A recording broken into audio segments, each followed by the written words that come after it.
Calathea plant നമ്മൾ അയച്ചു കൊടുക്കുന്ന ഇതുപോലെ ആയിരിക്കും കേട്ടോ. ഇതുപോലെ ആയിരിക്കും പ്ലാന്റ് സൈസ്.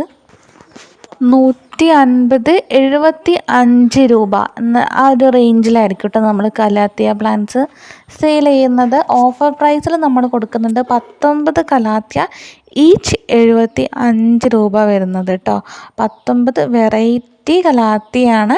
പിന്നെ കുറച്ച് വെറൈറ്റീസ് ഉണ്ട്, അതിന് കുറച്ച് റേറ്റ് ഉള്ളതാണ് കേട്ടോ. അപ്പം അതിൻ്റെ ഡീറ്റെയിൽസ് നിങ്ങൾക്ക് അറിയണമെന്നുണ്ടെങ്കിൽ, കലാത്തിയ പ്ലാന്റ്സ് നിങ്ങൾക്ക് വേണമെന്നുണ്ടെങ്കിൽ നിങ്ങൾ വാട്സപ്പ് നമ്പറിൽ മെസ്സേജ് ചെയ്യുക കേട്ടോ. വാട്സപ്പ് നമ്പർ നമ്മുടെ വീഡിയോൻ്റെ കൂടെ തന്നെ കൊടുത്തിട്ടുണ്ട്. പിന്നെ നിങ്ങൾ കലാത്തിയ പ്ലാന്റ് വാങ്ങിയ ശേഷം നിങ്ങൾ ഒരിക്കലും വെയിലത്ത് വെക്കരുത് കേട്ടോ. അതാണ് എല്ലാവർക്കും പറ്റുന്നത്. അതൊന്നും നിങ്ങൾ ശ്രദ്ധിക്കണേ. നമ്മുടെ അടുത്ത് നിന്ന് വാങ്ങിയിട്ട് പലരും അത് വെയിലത്ത് കൊണ്ടുവച്ച് വെക്കുന്നുണ്ട്. ലാസ്റ്റ് നമ്മളായിരിക്കും പറയുക. അപ്പോൾ അതുകൊണ്ട് നിങ്ങൾ അതൊന്ന് ശ്രദ്ധിക്കുക.